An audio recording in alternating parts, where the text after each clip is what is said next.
Pallippuram cent Mary's ഹൈസ്കൂളിൽ നിന്നും പരിശുദ്ധ മാതാവ് പ്രത്യക്ഷപ്പെട്ട പള്ളിപ്പുറം മഞ്ഞുമാതാ ബസിലേക്ക് നടക്കുന്ന വലിയൊരു വചന പ്രഘോഷണ റാലിയാണ് എൻ്റെ പിന്നിലൂടെ ഇപ്പോൾ കടന്നു വന്നുകൊണ്ടിരിക്കുന്നത്. ആ വചന പ്രഘോഷണ റാലിയിലൂടെയാണ് നാം നടക്കുന്നത്. കോട്ടപ്പുറം രൂപതയിലെ മതബോധന കേന്ദ്രവും കോട്ടപ്പുറം ബൈബിൾ അപ്പോസ്റ്റലേറ്റും കൂടി ഒരുമിച്ച് നടത്തുന്ന ഇവാങ്കുലിയൻ, അതായത് ബൈബിൾ പാരായണ മാസത്തിൽ വിശുദ്ധ മാർക്കോസിൻ്റെ സുവിശേഷം കയ്യെഴുത്ത് പ്രതികളായി ഏകദേശം 1000-ഓളം വരുന്ന കുട്ടികളും 1000-ഓളം മതാധ്യാപകരും രക്ഷിതാക്കളും ചേർന്നൊരുക്കിയ വിശുദ്ധ മാർക്കോസിൻ്റെ സുവിശേഷത്തിൻ്റെ കയ്യെഴുത്ത് പ്രതികളാണ് ഇപ്പോൾ നിങ്ങൾ കണ്ടുകൊണ്ടിരിക്കുന്നത്. എൻ്റെ സൈഡിലുള്ള കുട്ടികളുടെ കൈകളിലെല്ലാം അവർ എഴുതിയ പ്രാർത്ഥനാഭിഷേകത്തോടെ എഴുതിയ വിശുദ്ധ മാർക്കോസിൻ്റെ സുവിശേഷത്തിൻ്റെ കയ്യെഴുത്ത് പ്രതി ആയിട്ടാണ് അവർ ഈ ഒരു പ്രദക്ഷിണത്തിൽ മുന്നേറുന്നത്. പരിശുദ്ധ മാതാവ് പ്രത്യക്ഷപ്പെട്ട മഞ്ഞുമാതാ ബസിലിക്കയിലാണ്. ഈ ബസിലിക്കയിലെ നടയിൽ മാതാവിൻ്റെ സന്നിധിയിലാണ് അവർ പ്രാർത്ഥനാപൂർവം കഴിഞ്ഞ മാസങ്ങൾ എഴുതി തീർത്ത ഈ വിശുദ്ധ മാർക്കോസിൻ്റെ സുവിശേഷം കൊണ്ട് പ്രതിഷ്ഠിക്കുന്നത്. നമുക്ക് ആ കാഴ്ചകളിലേക്ക് പോകാം.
അച്ഛൻ പറഞ്ഞതേ ഈ 1000, 1100, 2000-ഓളം കുട്ടികൾ വന്നു എന്നുള്ളതാണ്. അപ്പോൾ എല്ലാവർക്കും വളരെ താല്പര്യത്തോടെയാണ് അവരത് ചെയ്തത്. ചെറിയ ഒരു സംരംഭമായിരുന്നു, പക്ഷേ അവരത് വളരെ ഹൃദയപൂർവ്വമായിട്ട് അത് ഏറ്റെടുത്തു ഇതുപോലെ എഴുതാനായിട്ട്. അപ്പോൾ എഴുതുമ്പോൾ എങ്ങനെയാലും വായിക്കുമ്പോൾ അറിയാതെ തന്നെ ജീവിക്കും. ഒരു ബൈബിൾ ജീവിക്കുവാനുള്ളൊരു വലിയ സംരംഭമാണ്. അപ്പോൾ എവാങ്കലിയോൺ 2000 എന്നുള്ള പേരുള്ള സംരംഭം എങ്ങനെയായാലും മറ്റുള്ളവർക്ക് തന്നെ ഇത് ഇങ്ങനെ ജീവിതത്തിലേക്ക് വളരാനുള്ളൊരു പുതിയ ഒരു ഉൾക്കാഴ്ച നൽകുന്ന സംഭവമായിട്ടാണ് കാണുന്നത്. നമ്മൾ ക്രിസ്മസ് വരുമ്പോൾ ഈശോയ്ക്ക് എന്തെങ്കിലും സമ്മാനം കൊടുക്കാനായിട്ട് നമുക്ക് കുട്ടികൾക്ക് വളരെ താല്പര്യമുള്ളൊരു സമയമാണ്. അപ്പോൾ പലരും പുൽക്കൂട് ഒരുക്കുന്നു, അല്ലെങ്കിൽ ഓരോ ദിവസവും എന്തെങ്കിലും ഒരു കാര്യം കുഞ്ഞുങ്ങളുടെ നിഷ്കളങ്കമായിട്ടുള്ള രീതിയിൽ അവർ ചെയ്യാറുണ്ട്. സോക്സ് തയ്യാറാക്കുന്നു, തലയിണ ശരിയാക്കുന്നു, ഉണ്ണിക്കുള്ള കുപ്പായം ശരിയാക്കുന്നു. അപ്പോൾ രൂപതയിൽ മൊത്തം എല്ലാ കുട്ടികളും ഒരുമിച്ച് ഈശോയ്ക്ക് വേണ്ടി ഒരു സമ്മാനം ഒരുക്കുക എന്ന ഒരു ചിന്ത ജോയിച്ചിൻ്റെ മനസ്സിലാണ് ആദ്യമായിട്ട് വന്നത്. അപ്പോൾ അത് ചർച്ച ചെയ്ത് കഴിഞ്ഞപ്പോൾ അങ്ങനെയാണെങ്കിൽ ഏറ്റവും നല്ലത് വചനം തന്നെ എഴുതി ഈശോയ്ക്ക് വേണ്ടി ഒരുങ്ങുക എന്നുള്ളൊരു ചിന്ത വന്നു. അങ്ങനെയാണ് ഈ ഒരു മാർക്കോസിൻ്റെ സുവിശേഷം ഏറ്റവും ചെറിയ സുവിശേഷമാണ്, കുട്ടികൾക്ക് എളുപ്പമാണ്, പിന്നെ പരീക്ഷയുടെ സമയം കാരണം അവരധികം ബുദ്ധിമുട്ടിക്കാതെ അത് ചെയ്യണം എന്നുള്ള ഒരു ആഗ്രഹം കൊണ്ടാണ് ഈ ഒരു സുവിശേഷം തിരഞ്ഞെടുത്തത്. അപ്പോൾ എല്ലാവരും വളരെ സന്തോഷത്തോടെ അത് ഏറ്റെടുത്തു. ഇത്രയേറെ തിരക്കുകളുള്ള ഒരു സമയമായിരുന്നിട്ട് പോലും പറഞ്ഞ സമയത്തിനുള്ളിൽ അവർ കൃത്യമായിട്ട് അത് പൂർത്തിയാക്കി. അപ്പോൾ ഏതാണ്ട് 2000-ഓളം വിശുദ്ധ ഗ്രന്ഥങ്ങൾ മാർക്കോസിൻ്റെ സുവിശേഷം കൈയെഴുത്ത് പ്രതികളായിട്ട് ഇപ്പോൾ രൂപതയ്ക്ക് ലഭിച്ചു എന്നുള്ളതാണ് ഏറ്റവും വലിയ ഈ ഒരു ക്രിസ്മസിൻ്റെ സന്ദേശം. അപ്പോൾ അത് അഭിമന്യ പിതാവിൻ്റെ സമയത്ത് അത് പിതാവിനോടുള്ള ഒരു ബഹുമാന സൂചകമായിട്ട്, ആദരസൂചകമായിട്ട് കൂടി ഞങ്ങൾ സമർപ്പിക്കുകയാണ്. Thank you. കേരള സഭയിലെ തന്നെ ഒരു ചരിത്ര സംഭവമാണ് ഇന്ന് പള്ളിപ്പുറം മഞ്ഞുമാത പള്ളിയിൽ ഇപ്പോൾ സംഭവിച്ചിരിക്കുന്നത്. ഇപ്പോൾ എൻ്റെ ഒപ്പം ഒരു കൂട്ടം ആൾക്കാരുണ്ട്, നമുക്ക് ചോദിക്കാം. ഇവരെല്ലാവരും ഈ മാർക്കോസിൻ്റെ സുവിശേഷം എഴുതി തീർത്തവരാണ്. നിങ്ങൾ ഏത് ഇടവകയാണ്? കൊടുങ്ങല്ലൂർ സെൻറ്റ് തോമസ്, ഇവിടെ അടുത്ത് തന്നെയാണ് അല്ലേ? ഓക്കെ. ഇത് എത്ര ദിവസം കൊണ്ടാണ് നിങ്ങൾ ഈ ബൈബിളൊക്കെ എഴുതിയത്? ഒരു മാസത്തെ എങ്ങനെയായിരുന്നു? ഒരു മാസം കൊണ്ട്. നിങ്ങൾക്ക് ഇടവകയിൽ തന്ന എങ്ങനെയായിരുന്നു? ഇടവകയിൽ നിന്ന നിർദ്ദേശം എന്തായിരുന്നു?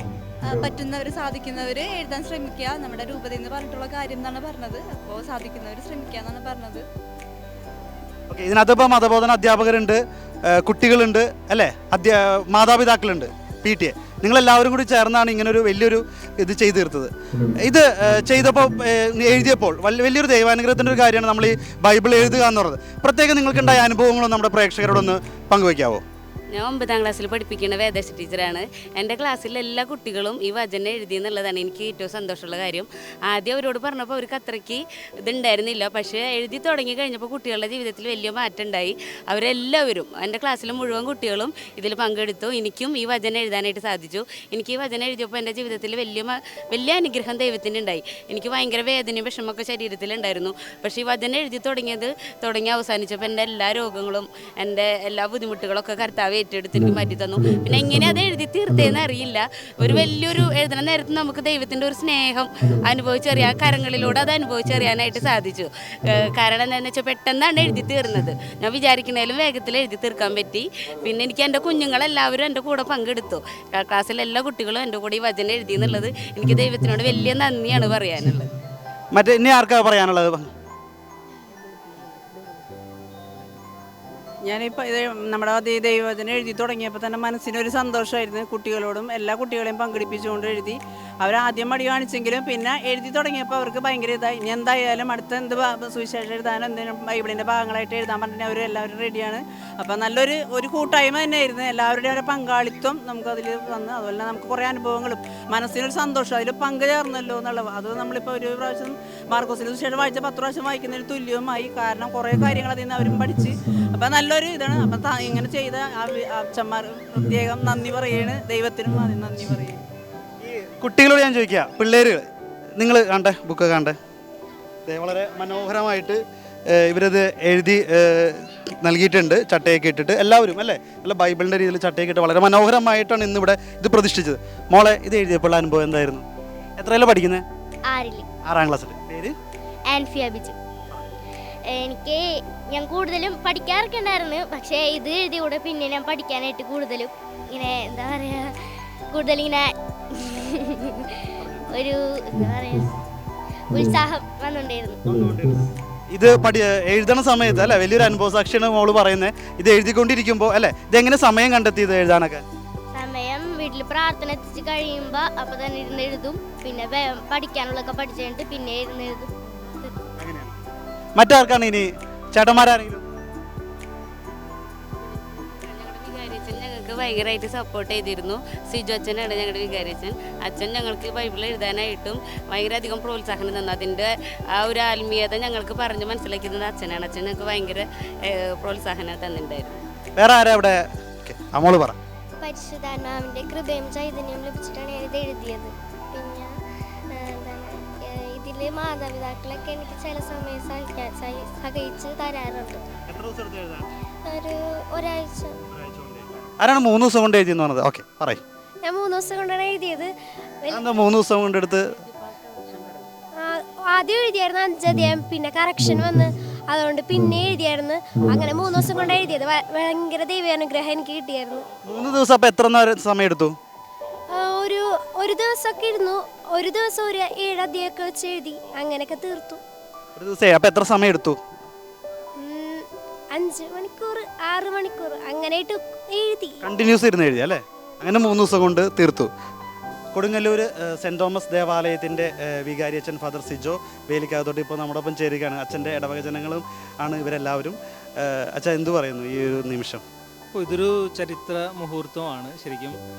വളരെ പ്രതീക്ഷിച്ചതിനേക്കാളും കൂടുതൽ ആളുകൾ വചനത്തെ സ്നേഹിക്കുന്നു എന്നതിൻ്റെ ഒരു അടയാളമായിട്ട് ഇതിനെ കാണുകയാണ്. അപ്പോൾ ഞങ്ങളുടെ തന്നെ ഒരു ചെറിയ ഇടവകയാണ്, 300 താഴെ കുടുംബങ്ങളുടെ ഇടവകയാണ്. പക്ഷേ അതിൽ നിന്ന് തന്നെ ഇത്രയും പേര് എഴുതാനായിട്ട് താല്പര്യം പ്രകടിപ്പിച്ചു എന്നിവിടെ കണ്ടത് വലിയൊരു ജനസാഗരം തന്നെയാണ്. അപ്പോൾ ഇതൊരു തുടക്കമാണ് ശരിക്കും പറഞ്ഞെങ്കിൽ രൂപതയിൽ. ഇനിയും ഇങ്ങനെ വചനത്തെ സ്നേഹിക്കുന്നവർ ഇങ്ങനെ ഒരുമിച്ച് കൂടും. ഇനി വീണ്ടും ബൈബിളിലെ പുസ്തകങ്ങൾ